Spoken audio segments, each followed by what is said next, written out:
انسان کی زندگی بھی نا، مطلب کیسی عجیب داستان ہے۔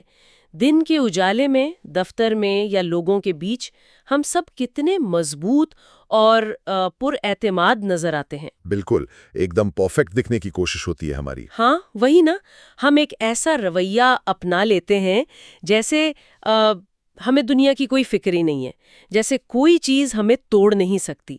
لیکن پھر رات آتی ہے، اور آج کے اس تفصیلی جائزے کا جو اصل مقصد ہے نا، وہ دراصل ہماری اسی پوشیدہ کمزوری کو سمجھنا ہے۔ صحیح۔ ہمارے سامنے آج محمد فاروق راشد کی ایک بہت ہی فکر انگیز تحریر ہے۔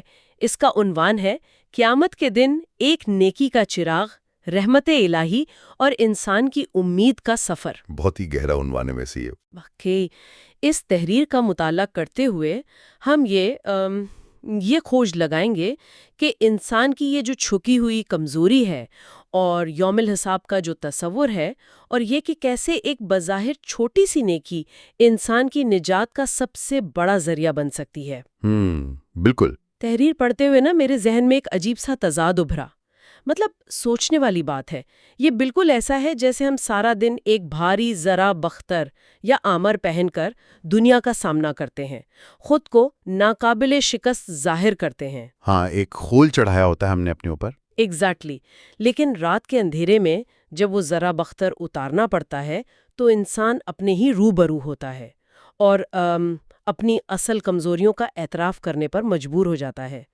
میری سمجھ میں تو یہ ایک بہت ولنریبل سٹیٹ ہے۔ دیکھیں، یہ جو آپ نے ذرا بختر والی تشبیہ دی ہے نا، یہ اس تحریر کے مرکزی خیال کو سمجھنے کے لیے ایک بہترین سٹارٹنگ پوائنٹ ہے۔ اصل میں مصنف اس بات پر بہت زور دیتے ہیں کہ رات کی تاریکی میں اپنی کمزوری اور ٹوٹے پن کا یہ جو احساس ہے، یہ کوئی منفی چیز نہیں ہے۔ اچھا، مطلب عام طور پر تو ہم اسے ویکنس ہی مانتے ہیں نا؟ وہی نا، ہم عموماً کمزوری کو چھپانے کی کوشش کرتے ہیں، اسے خامی سمجھتے ہیں۔ مگر روحانی نفسیات میں یہ کمزوری کا احساس اور اپنی بے بسی کا اقرار ہی وہ واحد راستہ ہے جو انسان کو اپنے خالق کے سامنے جھکنے پر مجبور کرتا ہے۔ صحیح، یعنی جب اہنکار یا ایگو ختم ہوتی ہے۔ بالکل، جب انسان اپنا وہ مصنوعی ذرا بختر اتارتا ہے تبھی وہ سچائی کے قریب ہوتا ہے۔ اور مصنف ہمیں اسی سچائی کے ساتھ یوم الحساب یعنی قیامت کے دن کے تصور کی طرف لے کر جاتے ہیں، ایک ایسا خاکہ جہاں ہر انسان کی زندگی کی مکمل کتاب کھلی ہوگی، جہاں کوئی آرمر کام نہیں آئے گا، کوئی وجود ہی نہیں ہوگا وہاں دنیاوی طاقت کا۔ اور اس منظر کی جو منظر کشی کی گئی ہے تحریر میں، وہ بظاہر بہت سخت ہے۔ مطلب اس عدالت میں کوئی وکیل نہیں ہوگا، دنیاوی عدالتوں کی طرح کوئی قانونی لوپ ہولز یا ہیلا بہانہ نہیں چلے گا جو ہمیں بچا سکے۔ وہاں صرف اعمال کی حقیقت ہوگی، اور یہ ایک ایسا تصور ہے جو انسان کے اندر ایک بہت گہرا خوف پیدا کر سکتا ہے۔ آپ تصور کریں کہ ایک شخص کھڑا ہے، اس کے اعمال کے نامے میں گناہوں کے بڑے بڑے پہاڑ موجود ہیں، باپ رے! اور وہ خود بھی اپنی نجات سے مکمل طور پر مایوس ہو چکا ہے۔ لیکن مصنف اس خوفناک اور تاریک منظر میں ایک انتہائی حیران کن موڑ لے کر آتے ہیں۔ وہ بتاتے ہیں کہ اسی مایوسی کے عروج پر ایک بظاہر معمولی سی چھوٹی سی نیکی، جسے اس شخص نے شاید دنیا میں کبھی اہمیت بھی نہ دی ہو، ایک ہی ان گناہوں کے پورے پہاڑ کو گرا سکتی ہے۔ یہ وہ مقام ہے جہاں اعمال کے ظاہری حجم اور ان کی اندرونی حقیقت کا فرق واضح ہوتا ہے۔ آئیے اس کو کھول کر دیکھتے ہیں تھوڑا، کیونکہ یہ تصور واقعی عقل کو دنگ کر دیتا ہے، اور میری سمجھ میں آنے والے جو روایتی تصورات ہیں نا، ان کو کمپلیٹلی چیلنج کرتا ہے۔ بالکل کرتا ہے۔ ہم تو بچپن سے اعمال کے وزن کی بات سنتے آئے ہیں، اور ہم اپنی عام زندگی میں نیکیوں کو کیسے گنتے ہیں؟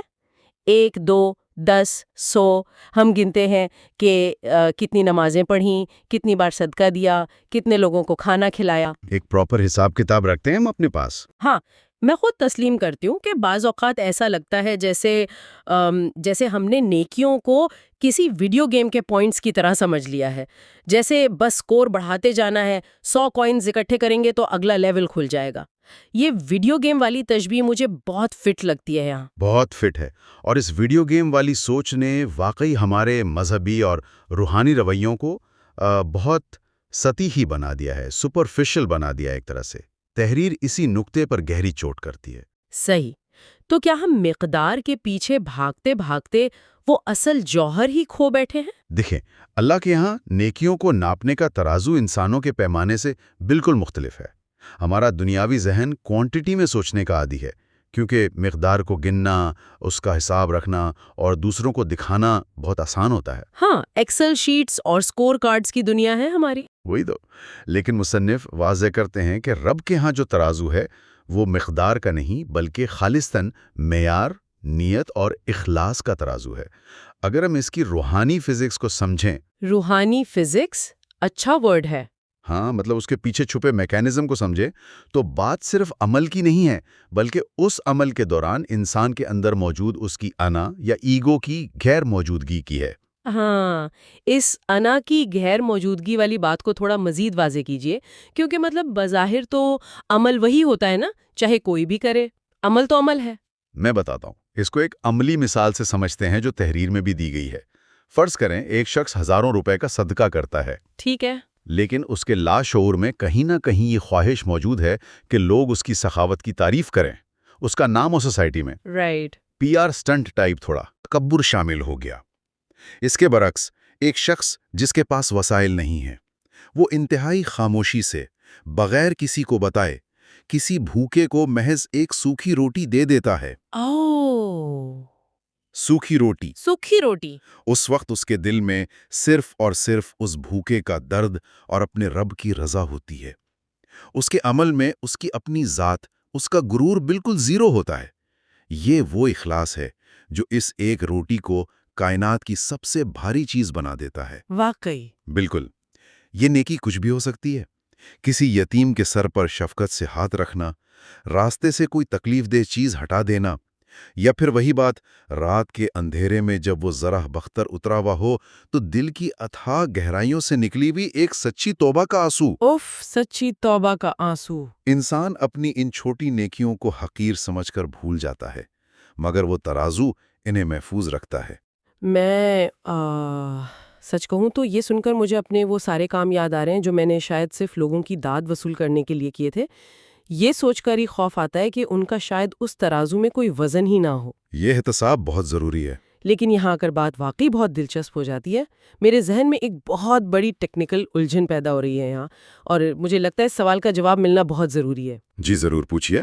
اگر واقعی ایک سچا آنسو یا ایک چھوٹی سی مخلصانہ نیکی گناہوں کے پہاڑ کو گرا سکتی ہے، تو کیا اس سے یہ تاثر نہیں ملتا کہ یہ ایک بہت بڑا لوپ ہول ہے؟ Loop whole? اچھا۔ یعنی ایک انسان ساری زندگی جان بوجھ کر گناہ کرتا رہے، دوسروں کا حق مارے اور یہ سوچے کہ بس زندگی کے آخری دن میں ایک سچا آنسو بہا دوں گا اور میرا سارا سکور کلیئر ہو جائے گا۔ مصنف اس سوچ کا کیا جواب دیتے ہیں؟ یہ تو دنیاوی انصاف کے تصور سے بالکل ٹکرا رہا ہے۔ یہ ایک انتہائی بنیادی اور اہم سوال ہے، اور اکثر لوگ اسی الجھن کا شکار ہوتے ہیں۔ اس کا جواب اس بات میں پوشیدہ ہے کہ ہم دنیاوی انصاف اور ربانی انصاف کے فرق کو کیسے سمجھتے ہیں۔ دنیاوی انصاف ایک میکینیکل نظام ہے، جیسے میں نے ویڈیو گیم کی بات کی تھی۔ ہاں وہی۔ وہاں اگر آپ کو سسٹم کی خامی یا لوپ ہول مل جائے تو آپ اسے ہیک کر سکتے ہیں، لیکن مصنف بتاتے ہیں کہ رب کے نظام کو ہیک نہیں کیا جا سکتا۔ کیوں؟ کیونکہ وہ نیت جانتا ہے۔ کیونکہ اخلاص کوئی ایسا بٹن نہیں ہے جسے آپ اپنی مرضی سے زندگی کے آخری لمحات میں دبا سکیں۔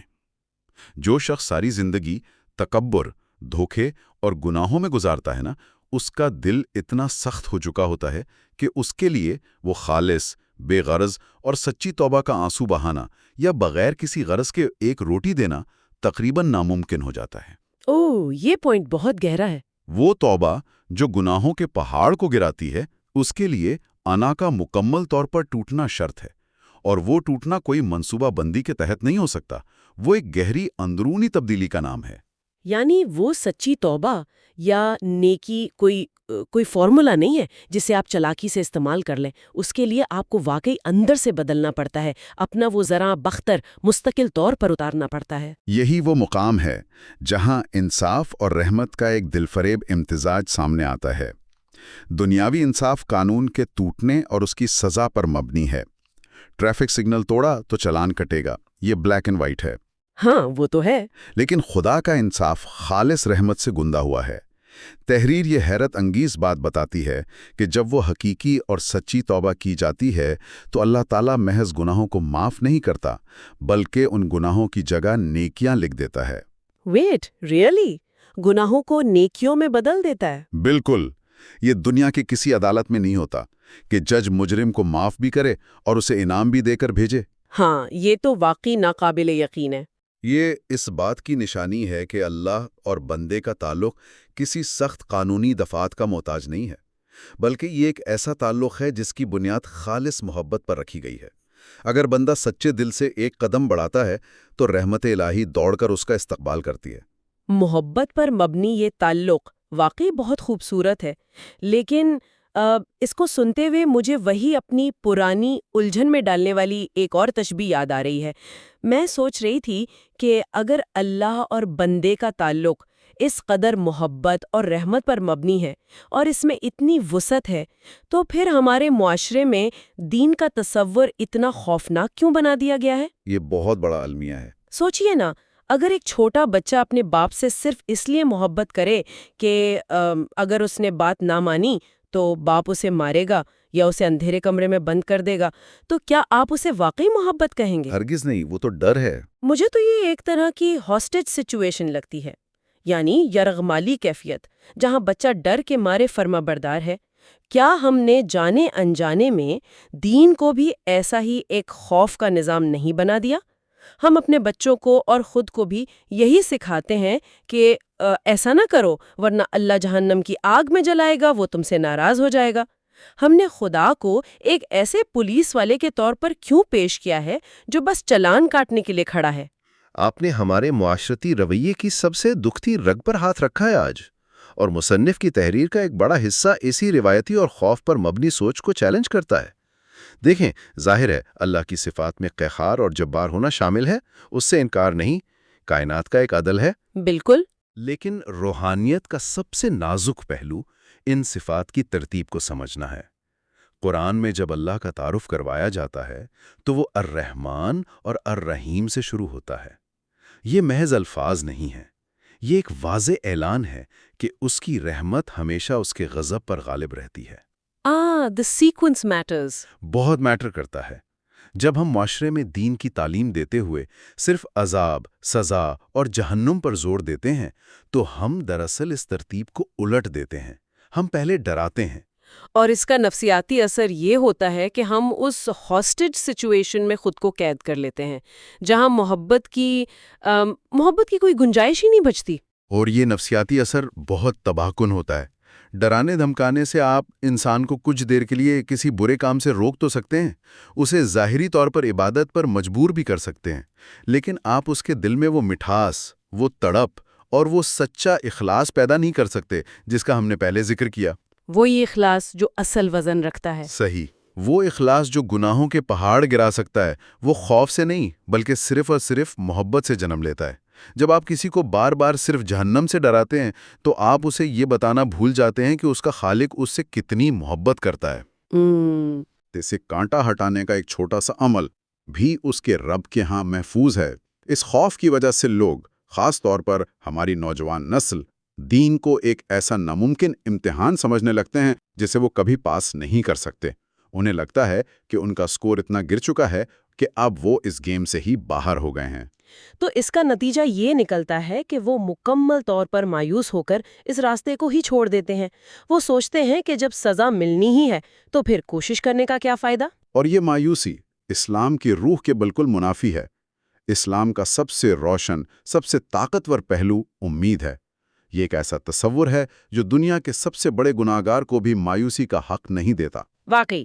اگر کسی شخص نے اپنی پوری زندگی اندھیروں میں، اپنی انا کے خول میں وہ زرہ بختر پہن کر گزاری ہو، لیکن وہ ایک لمحے کے لیے بھی سچائی کے ساتھ اپنے ٹوٹے پن کا اعتراف کر لے، تو معافی کا دروازہ اس کے لیے بھی کھلا ہے۔ امید انسان کی روح کی وہ غذا ہے جو اسے دوبارہ کھڑا ہونے کی طاقت دیتی ہے، جبکہ خوف پیرالائز کر دیتا ہے۔ بالکل۔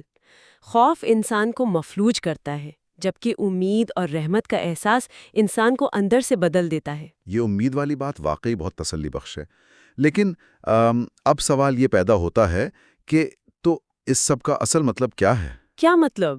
میرا مطلب ہے ہم نے نظریات اور عقائد کی بہت گہری باتیں کر لیں، لیکن اگر کل صبح منگل کے دن میں دفتر جا رہی ہوں تو اس فلسفے کا میری اس عام سی زندگی سے کیا تعلق ہے؟ اگر ہم ان تھیوری سے باہر نکلیں اور یہ فرض کریں کہ ایک عام انسان اس انفرادی امید، اخلاص اور رحمت کے تصور کو سچے دل سے اپنا لیتا ہے، تو اس کے ارد گرد کے لوگوں پر، اس کے معاشرے پر اس کا عملی طور پر کیا اثر پڑے گا؟ اس سوال کا جواب ہی دراصل اس تمام بحث کا حاصل ہے۔ اگر ہم واقعی اس فلسفے کو اپنی عملی زندگی میں نافذ کر لیں تو ہمارے روزمرہ کے رویے مکمل طرح پر تبدیل ہو جائیں گے۔ ویسے کیسے؟ سب سے پہلی تبدیلی تو یہ آئے گی کہ ہم اپنی اور دوسروں کی چھوٹی چھوٹی نیکیوں کو اہمیت دینے لگیں گے۔ جب ہمیں یہ یقین ہوگا کہ ہمارا رب ایک مسکراہٹ کو، کسی کی بات ہمدردی سے سن لینے کو بھی ترازو میں تولے گا، تو ہم ان بظاہر معمولی کاموں کو بھی بڑے شوق سے کریں گے۔ صحیح، چھوٹی چیزوں کو ہم گرانٹیڈ نہیں کریں گے۔ بالکل، اور دوسری اور سب سے اہم تبدیلی ہماری فیصلہ سازی اور دوسروں کے بارے میں ہمارے رویے میں آئے گی۔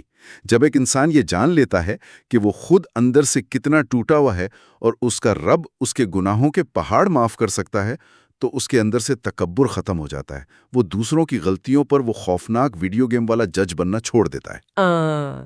یعنی وہ دوسروں پر بھی وہی سکور کارڈ لاگو کرنا چھوڑ دیتا ہے جو وہ اپنے لیے استعمال نہیں کرنا چاہتا۔ مجھے لگتا ہے کہ اس سے ہمارے اندر دوسروں کو معاف کرنے اور ان کی کمزوریوں کو قبول کرنے کا حوصلہ پیدا ہو گیا ہے نا۔ 100%۔ اگر کائنات کا مالک، جس کے پاس تمام اختیارات ہیں، وہ ہماری خامیوں پر پردہ ڈال سکتا ہے، تو ہم انسان ہو کر کسی کی چھوٹی سی غلطی، کسی کا تلخ جملہ یا کسی کا برا رویہ کیوں معاف نہیں کر سکتے؟ ہم کیوں اتنے گرجز ہولڈ کرتے ہیں؟ یہی اصل پوائنٹ ہے۔ اور جب یہ سوچ ایک فرد سے نکل کر معاشرے کی سطح تک پہنچتی ہے تو پورے معاشرے کا مزاج بدل جاتا ہے۔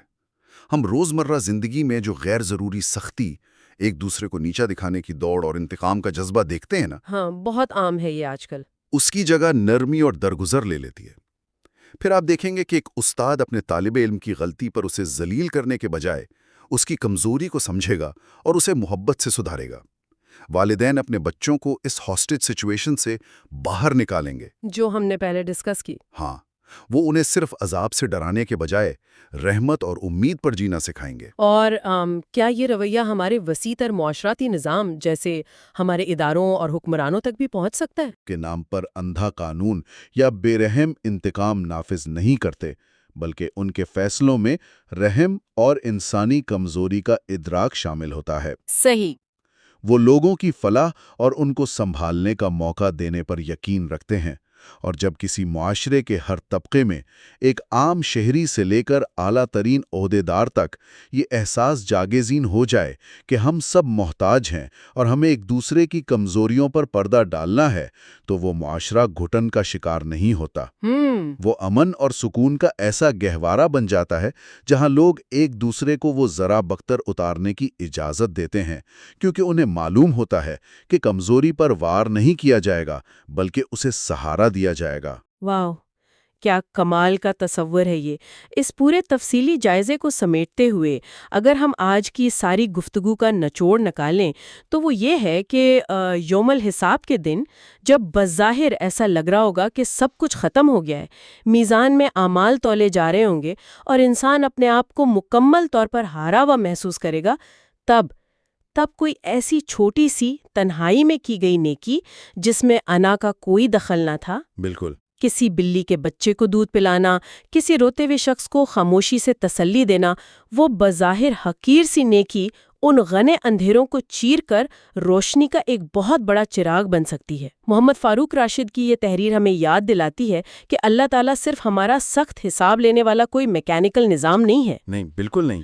وہ بے حد اور بے حساب رحم کرنے والا ہے، اور اس کی رحمت ہر طرح کے سکور بورڈ سے بالاتر ہے۔ اور یہیں سے ہمیں یہ سبق بھی ملتا ہے کہ ہمیں دین کو خوف کی زنجیروں سے آزاد کر کے اس کی اصل روح یعنی محبت، اخلاص اور امید کے ساتھ جوڑنا ہے، تاکہ انسانیت مایوسی کے اندھیروں سے نکل کر اس وسیع رحمت کا حصہ بن سکے۔